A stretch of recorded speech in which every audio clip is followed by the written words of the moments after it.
Election ہونے والا ہے اس کو رات دن کر کے روز اس کی تاریخ مقرر کریں اور ان کے فیصلے کر لیں تاکہ قوم کو تو پتہ لگے کہ آپ فیصلہ کیا کرنا چاہتے ہیں. ٹھیک ہے. یہ پاکستان پیپلز پارٹی کی جو اس وقت اسٹریٹجی ہے وہ نون لیگ کو نشانے پہ اس نے رکھا ہوا ہے. آپ کے خیال میں پیپلز پارٹی جو کر رہی ہے وہ ٹھیک کر رہی ہے؟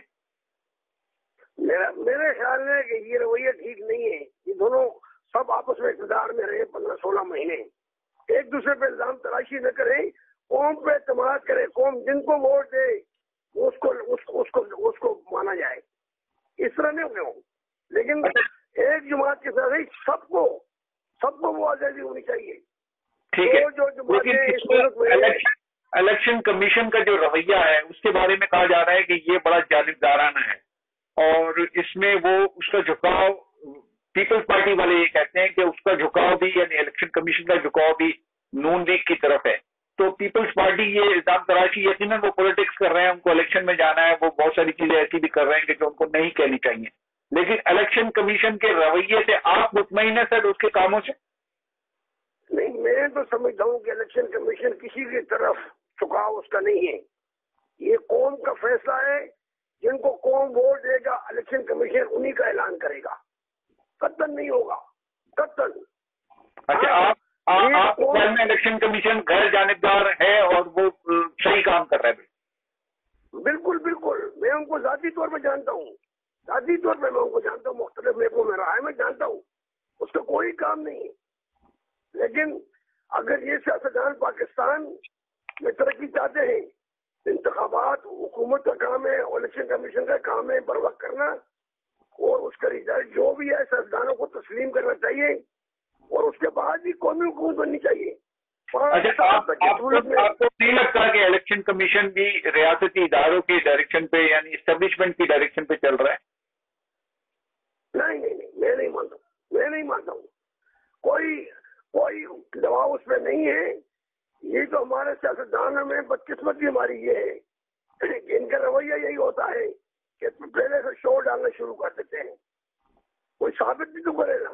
تو اگر اس ماحول میں الیکشن ہوتے ہیں کہ پیپلز پارٹی جانبداری کا الزام لگا رہی ہے الیکشن کمیشن پہ, ادھر پی ٹی آئی والے وہ الگ آروپ بکا کر رہے ہیں, تو اب ایسی صورتحال میں کیا جو الیکشن کے نتائج ہیں وہ فیئر اینڈ فری تسلیم کیے جائیں گے؟ اگر نہیں تسلیم کیے جائیں گے الیکشن کے نتائج اور ملک میں گڑبڑ ہوگی تو پھر ماشاءاللہ کی طرف انتظار کریں. پھر ملک تو یہ موجودہ صورتحال میں ملک کی جو اسٹیبلشمنٹ ہے وہ کسی کی طرف جھکاؤ ان کا نہیں ہے. وہ ان پہ چھوڑ رہی ہے کہ یہ الیکشن لڑیں, الیکشن کے بعد ملک سنبھالیں. لیکن 4-5 پوائنٹ جو ہے وہ ضرور ان کے ساتھ بیٹھ کے, جب الیکشن ہو جائے گا تو ان کے ساتھ بیٹھ کے ضرور آرمی چیف طے کرے گا اس ملک کے مفاد کے خاطر. اچھا, جو ملک کی بچت ہے اور جس طریقے سے آئی ایم ایف نے ملک کو گردن سے جکڑا ہوا ہے بلکہ گلے سے دبایا ہوا ہے, اس پر کیا آپ کی رائے ہے کہ آئی ایم ایف جس طرح آگے بڑھتا جا رہا ہے اور سارے پاکستان کی ساری پالیسیز اب آئی ایم ایف بنا رہا ہے, وہ معاشی ہوں یا اقتصادی ہوں, تو اس پر آپ کی کیا رائے؟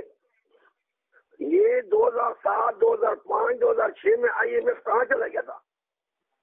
وہ تو فوجی حکومت تھی مشرف کی. کیوں I M F, world bank, ایشیائی ترقیاتی بینک کو پیسے دے کے اس نے کہا جاؤ اور اپنے ملک میں یہاں پیٹرول کی قیمت, ڈیزل کی قیمت, ہر چیز کی قیمت ہم لگائیں گے, آپ کون ہو؟ تو یہ سیاستدانوں کو شرم آنی چاہیے. اس میں آپ کو سیاستدانوں کو حکمرانوں کی کمزوری نظر آ رہی ہے؟ جی, اس میں آپ کو حکمرانوں کی کمزوری نظر آ رہی ہے کہ آئی ایم ایف ہمارے سر پہ چڑھ کے بالکل سیاستدانوں کی کمزوری. سیاستدانوں, میں ایک سیاسی ورکر ہوں جو 43 سال سے ایئر مارشل اظہر خان کے ساتھ رہا ہوں. اس نے کم فوج سے اقتدار نہیں لیا. ٹھیک ہے, یہ تو ہر وقت جاتے ہیں, اقتدار لیتے ہیں, منتیں کرتے ہیں, اور جب واپس نکلتے ہیں اپنی نائی لے کر کے تو پھر الزام لگاتے ہیں. تو اس وقت اقتدار مت لیں. کہ اس وقت جو صورتحال ہے جن حالات سے دوچار ہے, کیا میجر اقدامات کرنے چاہیے سیاستدانوں کو یا اسٹیبلشمنٹ کو کہ ملک اس گرداب سے نکل آئے؟ دیکھیں جی, ملک میں سب سے پہلے یہ سیاسی جماعتیں بیٹھ کے لکھ کر دیں کہ آج کے بعد جس آدمی نے کرپشن کی, کسی قسم کی کرپشن کی, اس کو سزا سے سزائے موت ہوگی. اچھا وہ چائنا والا نظام کوئی بھی ہو وہ اندر نہیں ہوگی, چوک میں لٹکائے ان کو. جس قوم کو توڑا کیا ہے ہر چوک میں جدھر کو گاڑی ہے وہاں اس کو کھڑا کر کے اس کو گولی مارے. پاکستان سونا ہے, مطلب پاکستان سونا ہے, آج ہی پاکستان سونا ہے. بے شک اس میں کوئی شک نہیں ہے باہر کے ملک میں مہنگائی جا کے دیکھیں کیا ہے.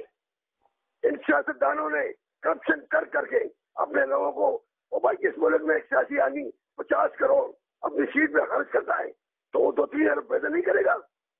ٹھیک ہے بالکل صحیح ہے, بالکل ٹھیک ہے. لیکن فوجیوں نے کرپشن کی ہے سر, فوجیوں کی کرپشن کی بھی کبھی بات کر لیا کریں, انہوں نے بھی بہت کرپشن کی ہے, بہت لوٹا ہے.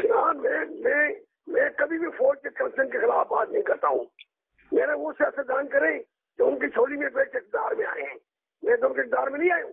کریں ٹھیک ہے. چھولی میں بیٹھ کے اقتدار میں آتا ہے وہی آ کے بار بار کرتا ہے. میرا لیڈر تو نہیں آیا ان کی چھولی میں بیٹھ کے. میرے لیڈر کو 5 دفعہ جنرل ضیاء الحق نے آفر کی, 5 دفعہ, اور 5 دفعہ اس نے انکار کیا کہ نہیں آپ زیادہ دن میں اندر انتخابات کریں.